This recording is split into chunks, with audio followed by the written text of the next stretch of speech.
Students, जैसे ये कुछ संख्याएं लिखी हुई हैं,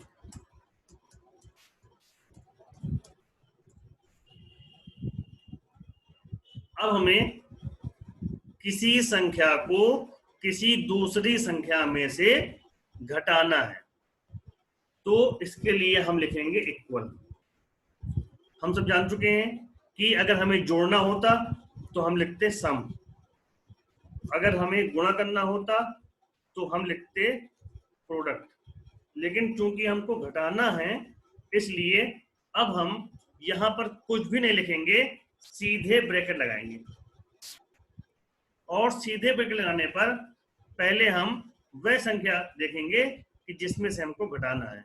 मान लीजिए वो संख्या है ये, और ये संख्या है B3 सेल में, तो लिख देंगे B3। इसके बाद हम टाइप करेंगे कीबोर्ड से माइनस का सिंबल, ये आ गया माइनस। अब मान लीजिए हमको B3 में से घटाना है ये संख्या कौन सी है, B7 में है ये, तो मैंने कर दिया B7। यानी हमको एक सिंपल सा वर्क ये करना है कि हम ये ध्यान देना है कि किस संख्या में से किसको घटाना है और बीच में माइनस का सिंबल लगा देना है। अब हम जैसे ही इंटर करेंगे वैसे ही इन संख्याओं का घटने के बाद जो आंसर आएगा वो हमारे सामने ये दिख रहा है। अगर आप चाहें तो इसको देख सकते हैं, ये लिखा हुआ है इस प्रकार से, कॉपी में नोट कर लीजिएगा। तो ये फॉर्मूला है घटाने के लिए। ठीक इसी प्रकार से मान लीजिए हमें डिवाइड करना है, यानी भाग देना है, तो इसके लिए भी सीधे इक्वल करना है और फिर लगाना है ब्रैकेट, और ब्रैकेट लगाने के बाद फिर हमें देखना है कि किस संख्या में भाग देना है। मान लीजिए संख्या है ये B2, और अब लगाएंगे भाग का चिन्ह, ये भाग का चिन्ह है यानी स्लैश। अब मान लीजिए हमें इसमें भाग देना है इस संख्या का, ये कहाँ है B5, यानी जिस संख्या में भाग देना हो पहले वो संख्या जिस सेल में हो वह, और फिर भाग का चिन्ह लगाएंगे और फिर जिस संख्या में भाग देना हो वो यहाँ टाइप कर देंगे, और जैसे ही इंटर करेंगे तो फिर इसका हम देख रहे हैं ये आंसर आ गया। तो इस प्रकार से हम संख्याओं का भाग कर सकते हैं।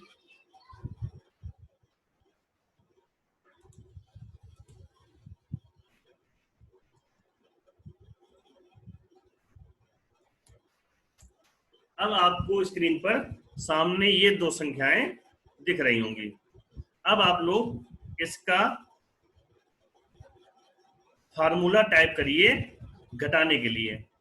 हमें 5684 में से घटाना है 15, तो इसको घटाने के लिए क्या फार्मूला होगा, इसे आप लोग चैट में सेंड करिए।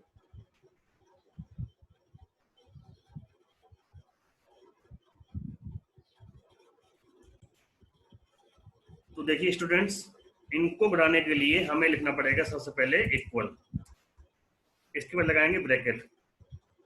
इसके बाद हम ये देखना है कि पहली संख्या यानी 5684 कहाँ लिखी है, तो वो लिखी हुई है B2 में, तो हमने लिख दिया B2 और फिर लगा दिया माइनस का चिन्ह। अब यहाँ पर कभी कभी आप लोग कंफ्यूज हो जाते हैं कि अब क्या करें, तो ध्यान देना, हमें यह देखना है कि वो संख्या कहाँ है, ये नहीं देखना है कि हम कहाँ पर हैं। अगर हम पूछें हम कहाँ हैं इस समय, तो हम इस समय B5 में हैं, लेकिन 15 कहाँ लिखा हुआ है, 15 लिखा हुआ है B4 में, तो यहाँ करेंगे हम B4। हम ये देखना होता है कि संख्या कहाँ लिखी है, इंटर कर देंगे तो वो संख्या इस प्रकार से घट कर आ जाएगी। तो इस प्रकार से भी हम यहाँ पर कर सकते हैं। अब आप सभी के लिए क्या क्वेश्चन है,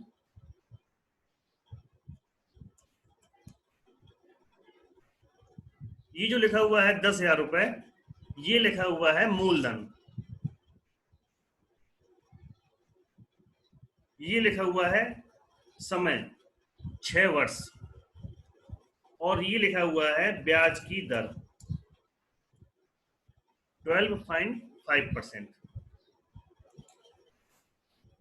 क्वेश्चन ध्यान समझ लीजिए। मूलधन है 10,000 रुपए, इसको कहते हैं प्रिंसिपल, फिर समय यानी टाइम है 6 ईयर्स, और फिर रेट ऑफ इंटरेस्ट यानी ब्याज की दर है 12.5। अब हमें ऐसा फार्मूला टाइप करना है जिससे कि इसका सिंपल इंटरेस्ट यानी साधारण ब्याज निकल आए। तो मुझे उम्मीद है कि सबको इसका फार्मूला पता होगा और आप लोग इसका आंसर लिखकर चैट में भेजिए। तो देखिए स्टूडेंट्स, इसको सॉल्यूशन करने के लिए हमारा जो फार्मूला होगा वो ये कि सबसे पहले लगेगा इक्वल और फिर लगेगा ब्रैकेट, ये तो रूल ही है। फिर जैसा कि हम जानते हैं कि सिंपल इंटरेस्ट का फार्मूला होता है मूलधन गुणे समय गुणे ब्याज की दर और उसको भाग दे देते हैं 100 से, यानी P into T into R कहते हैं ना।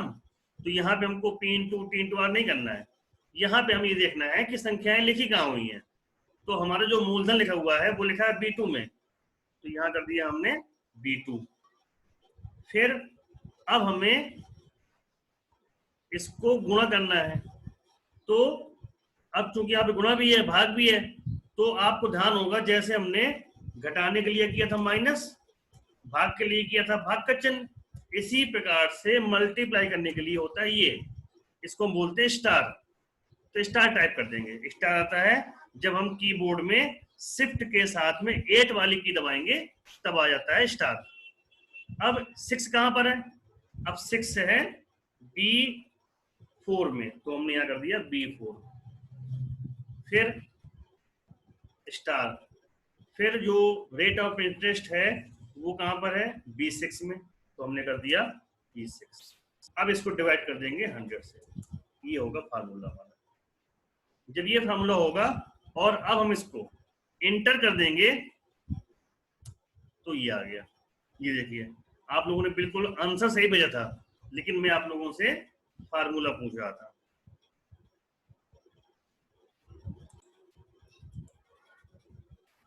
नेक्स्ट क्वेश्चन मैं पूछता हूं आपसे।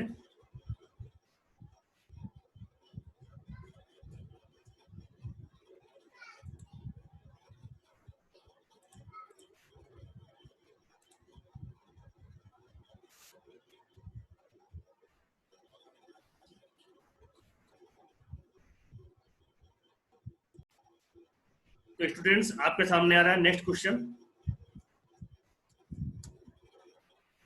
ये एक संख्या लिखी हुई है 48,758 और हमें इसका निकालना है 23%। हमें इसका 23% निकालना है। 48,758 का 23% कितना होगा यह निकालना है। तो इसके लिए जो फार्मूला होगा, ध्यान दीजिएगा, आंसर नहीं भेजना है, इसके लिए जो फार्मूला होगा वह आपको टाइप करके भेजना है। तो सभी लोग कोशिश करिए और इसका क्या फार्मूला होगा वो भेजिए। ध्यान दीजिएगा, जैसे हम कॉपी में निकालते हैं और फार्मूले का यूज करते हैं, बिल्कुल उसी प्रकार से यहां पर भी आपको करना है। बस यहाँ संख्या के स्थान पर जहां पे वो लिखा हुआ है संख्या यानी सेल एड्रेस, वो लिखना है आपको। अब सभी लोग आप लोग आंसर भेजना शुरू करिए। तो इसका आंसर होगा, इक्वल लगाएंगे सबसे पहले, फिर लगाएंगे हम ब्रैकेट। इसके बाद हमें निकालना है इस संख्या का 23%। इस संख्या कहां पर है? B2 में। और अब लगाएंगे हम स्टार, और जितना परसेंट निकालना होता है उसका गुणा कर देते हैं। तो 23 कहां लिखा हुआ है? B4 लिखा हुआ है। अब यहां कर देंगे हम B4 और इसको डिवाइड कर देते हैं 100 से। इतना कर देंगे तो अब हमें इसका आंसर मिल जाएगा। ये देखिए, ये इसका आंसर आ गया। अब देखिए, अब आप लोग ये सोच रहे होंगे ये काम तो हम कॉपी में भी कर सकते हैं, लेकिन इसका जो यूज है, अब जैसे ही आप यहाँ संख्या चेंज करेंगे, आपने कर दिया यहाँ पर 5000। अब देखिए, अब ये आ गया 5000 का 23%। आपने यहाँ कर दिया 6000, तो देखिए आ गया 6000। यानी आपको फॉर्मूला नहीं देना, उत्तर आपके पास हमेशा अपने आप आता रहेगा।